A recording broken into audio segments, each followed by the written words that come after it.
जब अजय बहादुर भेड़िया Blackwood pavilion की छत पर खड़ा होता है तो सतह पर असली सबसे मजबूत आदमी कौन है? शायद यह लड़ाई इसका जवाब दे सकती है। और अभी सड़क के दूसरी ओर तथा कथित अशुरा stone ghost snake king horse भी गुजर रहा था। जिस पल वे मिले, दोनों नायकों में भाग्य का टकराव हुआ, लेकिन विपरीत आभा ने लेवल 8 का एक छोटा भूकंप पैदा कर दिया। दोनों ने एक दूसरे की आंखों में देखा कि वे एक दूसरे को खाना चाहते थे, लेकिन वे नहीं जानते थे कि वे तुरंत एक दूसरे से लड़ने वाले हैं, क्योंकि पूरे स्कूल का अध्यक्ष मीटांग भूमिगत लड़ाई के मैदान के प्रमुख का एक पुराना दोस्त है। इसलिए दोनों बूढ़े लोगों ने अपने सबसे मजबूत लड़ाके को एक दूसरे के साथ एक क्रॉस डायमेंशनल लड़ाई के लिए भेजने का फैसला किया। इस अभूतपूर्व खेल ने समुद्र के राजा के आगमन को भी आकर्षित किया, क्योंकि खेल बहुत महत्वपूर्ण है। यहाँ तक कि गान्या और मुताबा भी केवल अंगरक्षक हो सकते हैं। लेकिन क्या इस तरह के मॉन्स्टर अखाड़े पर सचमुच हमला होने वाला है? इस बिंदु पर तस्वीर अखाड़े के अंदर आती है और ओलिवा जेल से ज्यादा दूर नहीं है और उसका प्रतिद्वंद्वी यूरियस है, जिसे मांसपेशियों वाला राक्षस भी कहा जाता है। दोनों एक दूसरे की ट्रेनिंग योजना के बारे में बहुत उत्सुक हैं। ओलिवा कहता है कि वह रोज एक हेलीकॉप्टर उड़ाता है और यूरियस कहता है कि वह रोज एक F1 उड़ाता है। यह ओलिवा के लिए एक सीधा संदर्भ है। ऐसा लगता है कि अगली बार जब आप टैंक नहीं खींचेंगे तो आप यह कहने में शर्मिंदा होंगे कि आप सुंदर हैं, और दूसरी ओर आप एक स्टील के हथियार पहने हुए हैं। प्रतिद्वंद्वी भी हे कैदाओ का एक मास्टर है। हालांकि इस बूढ़े आदमी ने बिल्कुल भी धुआं नहीं निकाला।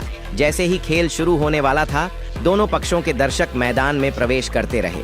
हालांकि उनके खुद की भागीदारी का कोई माहौल नहीं था। मंच पर प्रतिस्पर्धा की कोई कमी नहीं थी। प्रतिभागियों को रिंग में मारे जाने से रोकने के लिए दोनों पक्षों ने अपनी सबसे मजबूत मेडिकल टीम भेजी। पूरे अस्पताल ने एक प्रतिभाशाली डॉक्टर चू यिंग को भेजा, जिसने stone ghost snake king horse के लिए हृदय प्रत्यारोपण सर्जरी की थी। और रेन याफांग ने दुनिया के पहले चमत्कार डॉक्टर को भेजा, ताकि अगर सिर न गिरे तो मरा हुआ भी आपको बचा सके। जब वे दोनों मिले तो वे एक दूसरे से मिले। जब छोटी नर्स को नहीं पता था कि क्या करना है, तो उसने नहीं सोचा कि वे दोनों मेडिकल स्कूल के सहपाठी थे। अब छोटी नर्स इसे समझ नहीं पाई। इस समय बैकस्टेज के दूसरी तरफ पूरे अस्पताल का किंग हॉर्स वार्म अप कर रहा था और रेन याफांग भी वार्म अप कर रहा था। लेकिन रेन याफांग के हाव भाव से यह स्पष्ट था कि वह इस अभूतपूर्व लड़ाई का आनंद ले रहा था। इस समय पहले गेम की आधिकारिक घोषणा भी की गई। पूरे अस्पताल की ओर से बर्मा का सबसे मजबूत योद्धा आयरन हेड वसावई 184 सेंटीमीटर 88 किलोग्राम और उसका प्रतिद्वंद्वी तथा कथित जापानी आदमी का पहला टफ मैन अल्टीमेट मैडमैन हुशान शून 192 सेंटीमीटर 166 किलोग्राम था, जो उसके प्रतिद्वंद्वी के वजन से